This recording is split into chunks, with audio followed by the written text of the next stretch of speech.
Asante sana mtazamaji kwa kukubali kuwa na sisi kabisa katika kipindi hiki ambacho tumekuandalia siku ya leo. Kubwa zaidi ni upate nafasi ya kubukua na kufahamu mengi kuhusiana na kilimo taifa la Kenya, lakini tunazama kwa uketo mkubwa kuhusiana na miwa katika sehemu yoyote ambayo inakuzwa katika taifa la Kenya. Utapata kwamba kuna katika kaunti ya Nandi, kaunti ya Kericho, Kisumu, utapata mengi ambayo yanaendelea kuhusiana na miwa. Lakini awali ya yote ni kupatia nafasi kwamba tumeketi kitako. Kuna bingwa ambaye tutazungumza naye sana kuhusiana na utaalamu wake wa miwa katika taifa la Kenya. Anafahamu nini, anajua nini, teknolojia imekwendaje, na vile vile wakati unakutwa na changamoto katika shamba lako inakuwa ni namna gani. Karibu sana katika kipindi chetu siku ya leo. Jipe nafasi, jipe raha, utueleze kwa undani kabisa maswali yetu ambayo tupo nayo. Lakini sasa nafasi kwako ujitambulishe, utuambie jina lako na vile vile kikubwa ambacho unafahamu katika sekta ya miwa. Na kisha katika makala yale ambayo tumepeperusha siku ya leo, amezungumzia sana kujaza mapengo kwenye miwa ama katikati ya miwa. Tuende kazi. Okay, kwa majina naitwa Joseph Anangwe, jinsi vile mmefahamishwa, na mimi natokea eneo la Magharibi ambapo wanafanya sana ukulima wa miwa ambao limefahamika sana kwa muda mrefu. Na tukiangalia miwa ya kwamba kuna sehemu kadhaa like mkoa wa Pwani umekuwa ukikuza miwa wa Nyanza na Western. Hizo ndio sehemu ambazo zimekuwa mingi za kukuza miwa. Na jinsi tulivyoangalia ile makala ya kwamba yule mama alikuwa anasema ya kwamba kujaza mapengo, hii inatendeka wakati ambapo umepanda miwa, unapata ya kwamba kuna sehemu ambazo hazijamea kwa sababu moja ama nyingine, unapata ile mbegu ambayo ulipanda haijamea, ama kuna wakati ambapo umeshakata miwa, kuna ile imekanyagwa, kuna ile imeng'olewa na tinga wakati inabeba. So unapata kuna nafasi katika hiyo miwa, na ukiachilia ikue hivyo katika hiyo mapengo, unapunguza ile mazao ambayo utapata mwishowe. So ni muhimu ya kwamba wakati unapata mapengo kama hayo unayajaza. Kama umepanda wakati miwa imemaliza kama mwezi mmoja hivi, ni vizuri kurudia ndio posa isiachane katika umri. Na ama wakati ambapo imekatwa tu hivi na imeanza kuchipuka, pia ni vizuri utafute zile sehemu ujaze, ili ya kwamba ziweze zikaenenda katika wakati mmoja, zisiachane, kwa sababu ukingoja kwanza iende zaidi, zile zingine ukipanda mwisho hii nyingine inaweza ua hii nyingine, kwa sababu ya kuifunika haitapata ile jua inahitaji ili kutengeneza chakula chake. Kwa hivyo ni muhimu kujaza yale mapengo katika shamba lako, ili ya kwamba upate, tunasema you maximize the production. Good. Yeah. Wakati tunasalia kuhusiana na masuala ya uzalishaji ama production, utagundua kitu kimoja. Kuna wakulima ambao kweli wanajaza mapengo yale, lakini wanafanya makosa. Kuna makosa ambayo yanafanyika kwako utanitajia, na vile vile wakati anafanya makosa, anapofanya gapping, yarekebishe namna gani ili tufikie kiwango kizuri cha production? Okay, kosa la kwanza ambao ukulima wengi hufanya ni kuchelewa kufanya ile gapping. Wakati unachelewa kufanya gapping, unapata ya kwamba wakati unapanda ile ingine inapochipuka, inapata ingine imeenda sana na inaizuia hii ingine kukua. Kosa la pili ni mtu anapofanya gapping anatafuta tu ile chochote, ile mbegu yoyote, ili ya kwamba kujaza nafasi. Ni muhimu utafute ile mbegu iliyoidhinishwa na mbegu iliyo sawa, na mbegu ambayo inaendanisha na ile ambayo ulipanda kwanza, ili ya kwamba ukaweze kujaza zile gapping ama zile nafasi ambazo ziko katika shamba lako, ili ya kwamba upate required maximum production kwa shamba lako. Kufanikisha hilo pia kuna swala la teknolojia katika sekta hii. Wewe umekuepo na najua umetaja Magharibi kwamba umetoka kule, na labda ulilelewa kwa kutumia miwa ukikwenda shule. Sana. Utanieleza kidogo kuhusiana na hilo, lakini ukiangalia wakati ule ukikwenda shule wewe na sasa wewe ni mtaalamu wa masuala ya miwa, teknolojia inaibuka kwa kiwango kipi, na je, tunaelekea hali iliyo nzuri kwa teknolojia katika sekta ya miwa? Okay, tukirejea katika historia ya miwa, na unapata ya kwamba kule mwanzo wakati miwa ilikuwa, unapata vitu mingi tulikuwa tunazifanya manual, ulikuwa unafanya kutumia mikono ama binadamu kufanya ile kazi katika kulima, na unapata ya kwamba hizo kazi sometimes zinakuwa mzito sana kwa mtu ama zina cost sana. inachukua muda sana kufanya hiyo kazi. So wakati teknolojia imeingia, imesaidia kurahisisha mambo. Jambo la kwanza, kuna teknolojia katika kutoa mbegu ambayo inaendana na wakati, kwa sababu unaona kwamba wakati hali ya anga inapogeuka kila mara, tunakuja tunatoa ama unapata research institutions na come up na mbegu ambayo itastahimili changamoto ya hali ya anga wakati huo. Halafu kuna pia katika upanzi unapata kuna mashine ambayo imekuja siku hizi kuna tractor za kutengeneza zile kupanda, hata kuweka mbolea, kunyunyizia. Siku hizi kuna drones. Hiyo ni teknolojia unaweza tumia kunyunyiza mbolea katika shamba lako, unaweza tumia kunyunyiza dawa katika miwa yako. Kuna teknolojia nyingine ya kwamba kuna soil sensors ambazo zinaweza tumika kusense the condition of your soil, so that wakati iko acidic unaweza jua mchanga iko acidic kama iko kiwango gani. Kuna pia irrigation system. Pia unapata kuna sehemu wakati unapanda hakuna mvua imeenda, so kuna ile automated irrigation system ambayo inaunganisha na computer. You can computerize your system ya irrigation kwa miwa, so that wakati mvua iko ya kutosha unaweza endeleza kusalisha miwa zako hata wakati ambapo hakuna mvua ya kutosha, na unapata the maximum or required production. Na pia kuna mobile apps siku hizi zimetokea. Kuna kama Miwa Bora, kuna iShamba. Wakati ambapo unataka ujumbe wowote kuhusu miwa, ile hali ya anga kuhusu vile itakuwa, ndio uweze kujipanga ili ya kwamba utapanda miwa yako namna vipi, utapata ya kwamba unaenda kwa zile apps ziko na information, zitakupatia advice, zitakuelekeza jinsi ya kufanya hiyo kazi. Na pia kuna hii AI system ambayo saizi imetumika, ambapo ukitumia katika ukulima wa sasa itakuza kusaidia kupatia prediction on the harvesting, the juice content ya hiyo miwa, the quality ya miwa yako kupitia the past previous practices ama the productions kulingana na vile imekuwa. So kutumia AI, kutumia hizo sensor soil, kutumia irrigation system, kutumia drones, hizo ni baadhi ya teknolojia ambazo zimeingia katika ukulima wa miwa, ambazo zinasaidia wakulima kuendeleza kilimo cha miwa. Nimeshukuru sana, umetaja kuhusiana kiumbe mnemba yule AI anafanikisha masuala ya ukulima pia, lakini sasa wakati tunataka kupitisha ujumbe kwa wale wakulima ambao wanataka kufanikisha teknolojia, je, upitishaji wa masomo kwao huwa ni rahisi namna gani ndio wao wafaulu sana kuhusiana na teknolojia na wafanikishe pia, ukilinganisha na awali? Na wewe umesema kwamba wakati mmoja ulishuhudia wazazi wako wakipambana na kupambanua hali. Tufanye nini katika upitishaji wa ujumbe kuwafikia katika matumizi ya teknolojia kufikia wakulima? Yes. Kwanza hiyo imekuwa changamoto kidogo, kwa sababu unapata ya kwamba utumiaji wa teknolojia kama internet, unapata kule mashinani sometimes kuna changamoto ya network.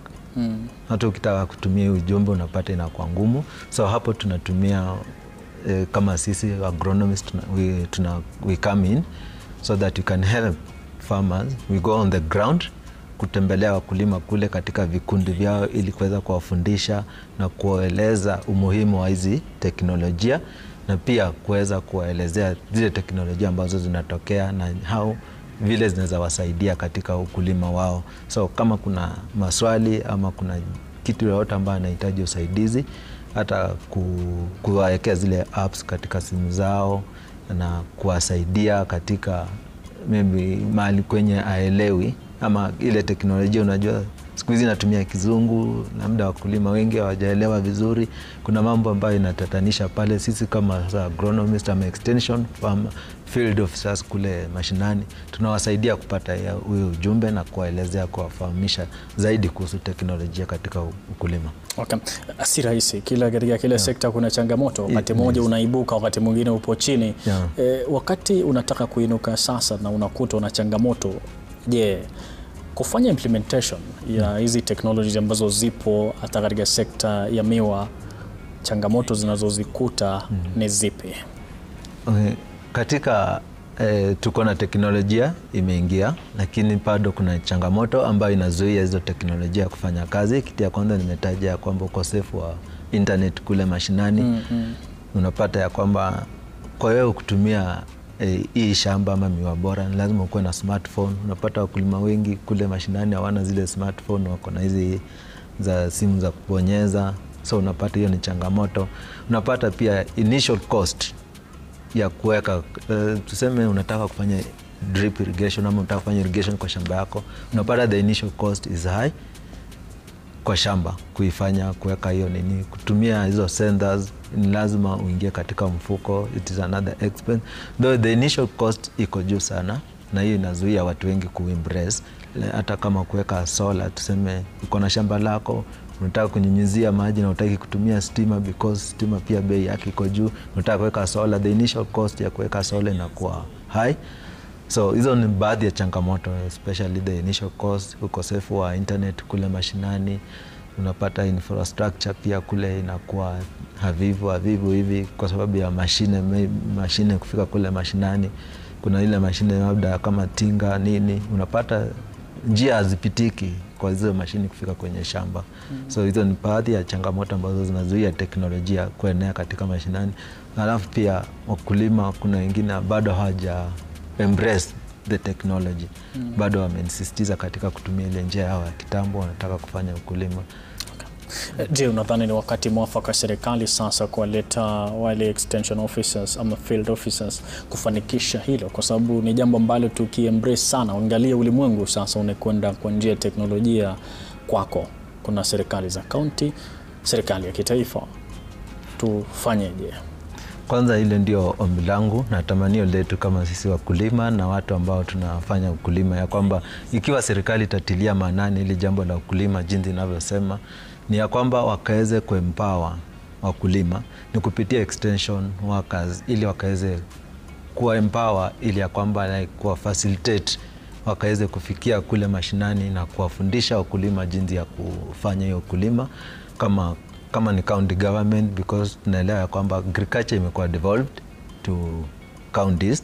So kama counties, like county ambayo ninatoka ya Kakamega, wata embrace the extension workers, wa facilitate mpaka na fare na means of transport ya kufikia wakulima wengi, and whatever is required, ili ya kwamba wakaweze kwa sababu hiyo ni changamoto moja, na nchi yoyote ama kaunti yote inayotaka kunawiri ni lazima inaweza kulisha watu wao, na haiwezi kulisha watu wao kama wameachilia ukulima. So unapata kwamba ukulima wakati kama huu umeachiliwa sana na serikali sana, unapata wana concentrate kwa vitu mingi, lakini wakati ambapo unainua ukulima utapata ya kwamba counties zitainuka. Wakati ambapo unaempower huyu mkulima, unampa subsidies, like unakuja na subsidies kwa sababu changamoto ya moja ya ukulima ni high cost of production, na hii high cost of production inatokana na government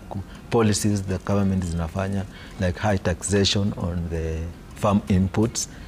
Na saizi wamesaidia kidogo kupanda wa mbolea, lakini other things like machines and chemicals that are used in farming unapata zinakuwa hali ya juu, na mkulima anakosa kujimudu kutumia zile services.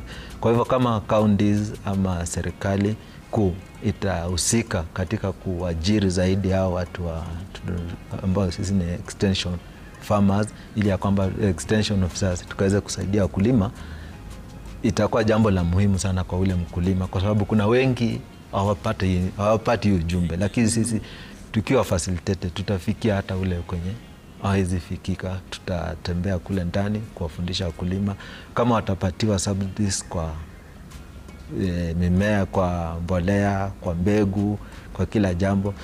Okay, kuna changamoto. Serikali imejaribu sana kuinua ili sekta ya sukari, but unapata ya kwamba pesa mingi wanaweka katika kampuni. na weki katika mkulima. Lakini unakiweka hiyo pesa katika mkulima kwa kumpatia hata kama ni mkopo, mkulima afanye ukulima wake, ile kampuni itapata kitu ya kusiaga mapo. Lakini unapojenga kampuni na hakuna raw materials, inakuwa ngumu sana hiyo kampuni kuendelea. Ndio maana unaona kampuni mingi zinajaribu kuinuka lakini zinarudi chini, kwa sababu mkulima amekuwa demoralized kwa sababu ya delayed payments. Pia ni changamoto ya kwamba unapata hata anapopeleka kule miwa anachelewesha kulipwa. Unapata amelima miwa zake kupitia ile high cost na anapeleka kule anachelewesha kulipwa, so next time atashindwa kulima. So wakati serikali inaingilia, iwapatie kama ni loan, iwafanyie subsidies kwa hizi other inputs, mkulima ataweza kulima miwa zake na miwa itakuwa mingi, na ile kampuni ambayo wanajaribu kuinua itapata kazi ya kufanya.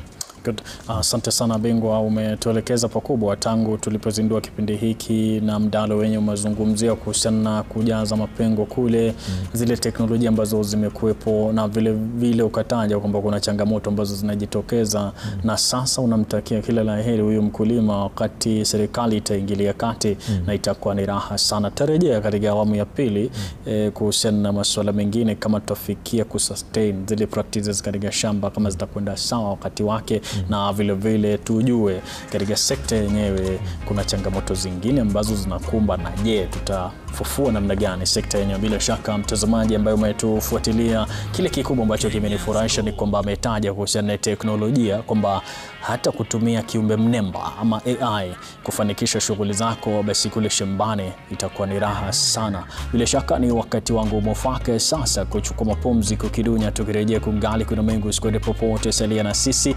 Tunakuenzi wewe, tunakupenda sana. Tuende mapumzikoni.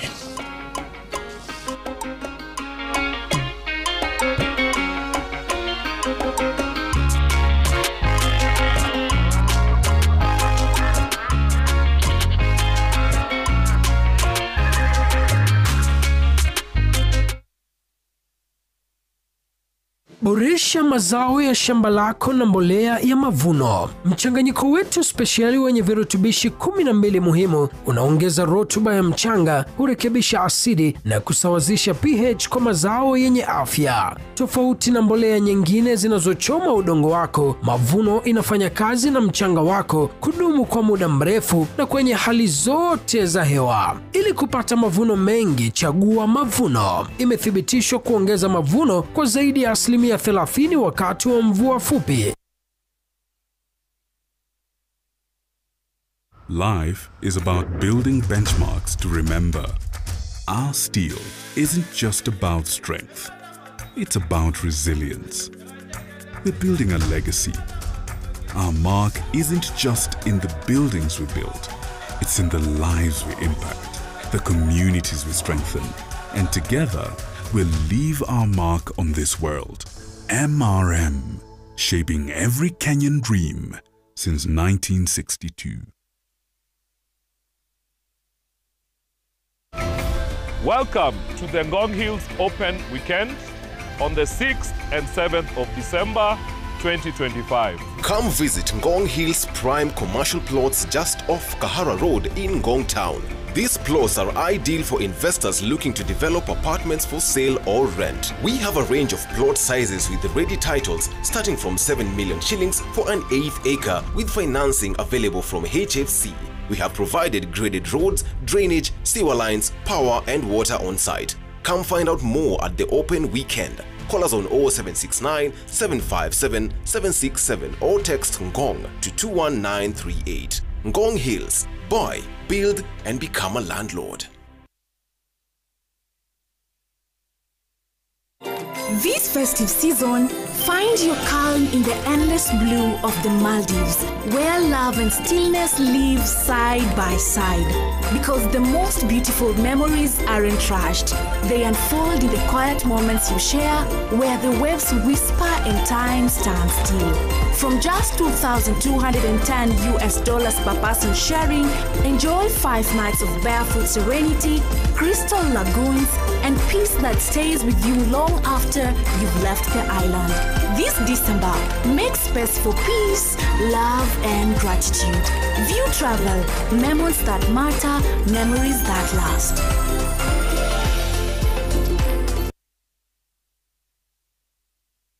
It's Yes Number on November Nakaboo! Yes! Day 26 of daily crazy offers! Yes! Massive discounts! Yes! Big savings! Yes! Lowest prices! Yes, yes, yes! To the biggest deals and discounts all November Nakafoo!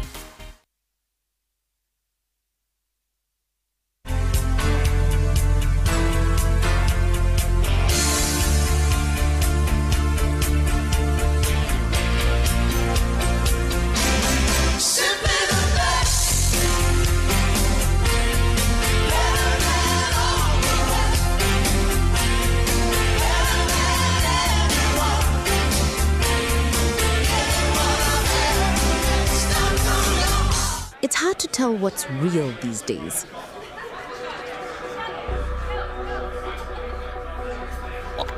At least there's one thing that's still real: Del Monte fruit juice. Now celebrating 60 years of real.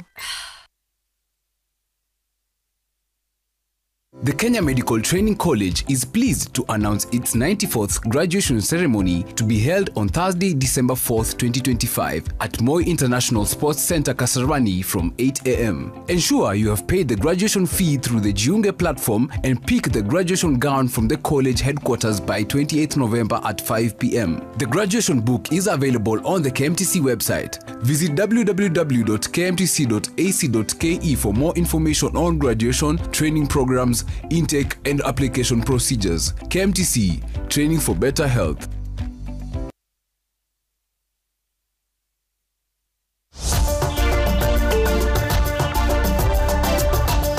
Mheshimiwa Rais ameelekeza tarehe 9 hakutakuwa na sherehe za kuadhimisha hiyo Disemba. Tanzania futilia mbali sherehe za uhuru, wanasheria wakiomba ICC kuifungulia serikali ya Suluhu mashtaka ya jinai. Uchaguzi huu utakuwa ni uchaguzi wenye amani na kwamba ile results ambazo IBC tatangaza itakuwa ni results zetu sisi sote. IBC yapuuzilia mbali madai ya njama ya wizi wa kura kwenye uchaguzi mdogo Magarini, wanasiasa wakizidi kulaumiana. We really would urge the citizens to not be affected by the fact that these plans IBC is organizing to make sure that they vote in this particular by-election. Ziwa Bogoria lavunja kingo na maji kutapakaa kwenye baadhi ya vituo vya kupigia kura huko Baringo. This county assembly debates and approves the removal of Honorable His Excellency Amos Kimomi Nyaribo. Na hatma ya gavana wa Nyamira Amos Nyaribo sasa iko mikononi mwa Senate, wakilishi wadi wakipitisha hoja ya kumbandua.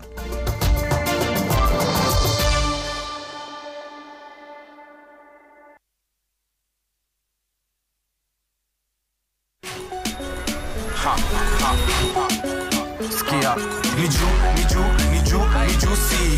Flavor zote tamu tena fruity.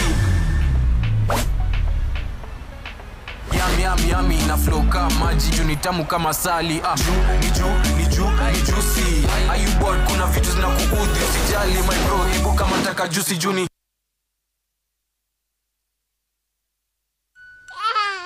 Diapers come in various sizes and are designed to fit babies at different stages of growth. It's crucial to choose a diaper size that matches your baby's weight and age. New Soft Care Space Series is rooted from space technology. Keeps you dry and comfortable for 12 hours long. Soft Care. Protect your leap.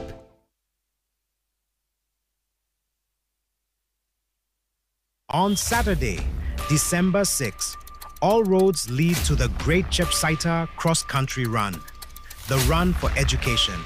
This isn't just a race, it's a celebration of endurance, community, and opportunity. We run to support education and open doors for young learners, so lace up, show up, and run for the cause. Join us in Chepsaita. where champions are made.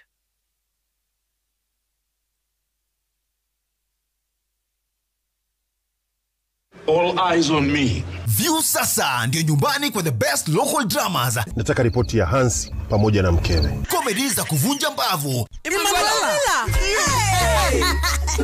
Telenovela bora zaidi kwa lugha yako. Anaere aina prita. Tokendo kimara marewi imora. Na sasa una nafasi ya kushinda zawadi nono ndani ya promotion kubwa ya Jipange na View sasa. Jipange ushinde na View sasa. Shinda 50,000 kila siku, $500,000 kila wiki na grand prize ya 2 million shillings. Wow.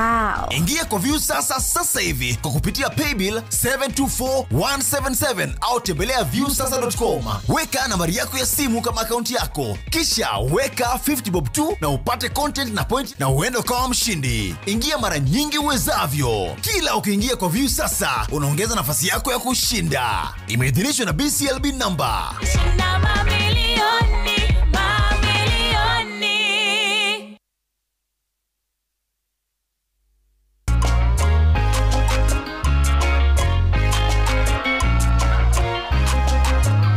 Kenya's Gold. Dakika 41 baada ya saa 30 bila shaka unaendelea kufuatilia kipindi ambacho kina kufunza mengi kabisa kuhusiana na kilimo. Tunakuenzi wewe na kwa hivyo tunakupa nafasi ujiunge na mashirika ya wakulima.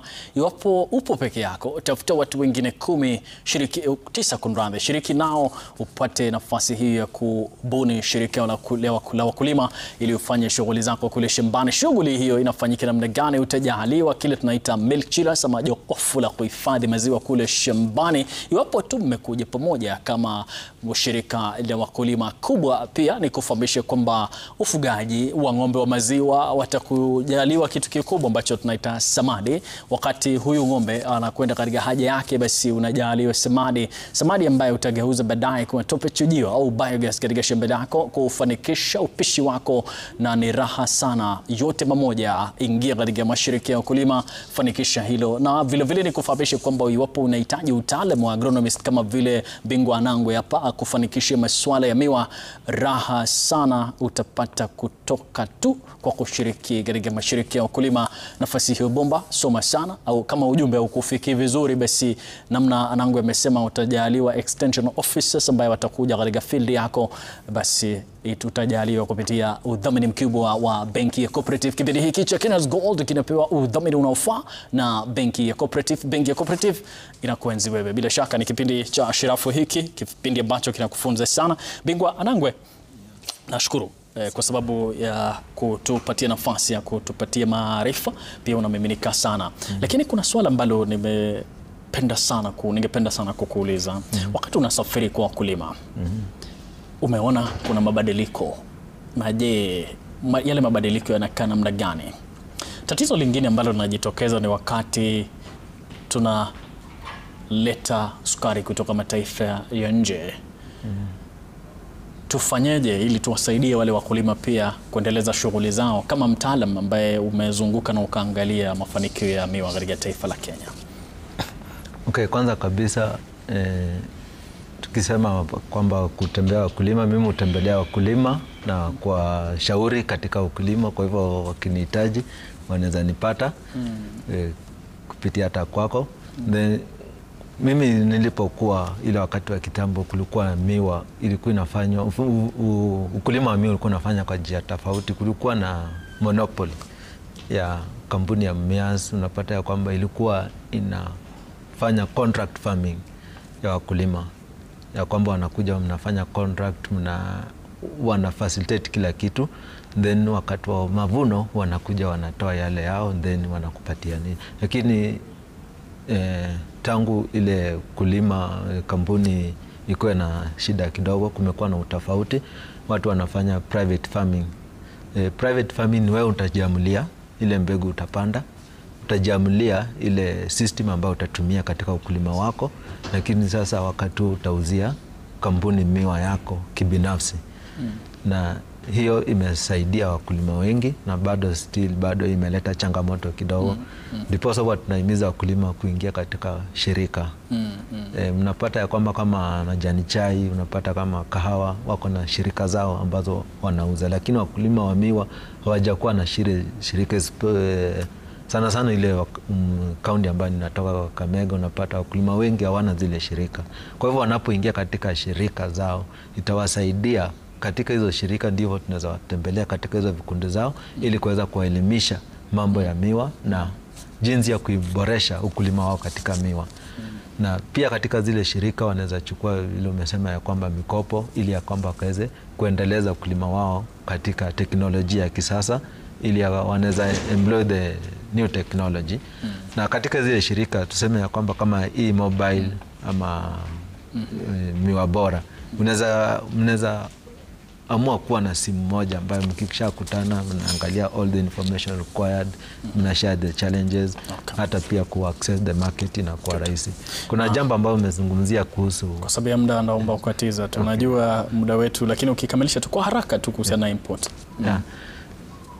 Importation of sugar in our country has actually is killing our sugar industries, and what I propose is that the government may concentrate more on the improving of the farmers instead of importing the cheap sugar from outside, because already the production cost of our sugar is too high. So when you bring in the cheap sugar, our farmers fail to, even our company that are producing sugar fail to sell their sugar, so it affects their farmers, even causing the delayed payments and the income of many farmers. Nimeshukuru sana Nangwe kwa ufafanuzi wako ambao umefaa, na kwa mtazamaji kwa kutufuatilia. Asante sana kwa kuenzi kipindi hiki. Kwa sababu ya muda naomba kutamatisha kwa kusema hivi: salia na Mwenyezi Mungu, kumbuka tatimiza ndoto, tutafaulu sana. Jina langu ni Emmanuel Terera.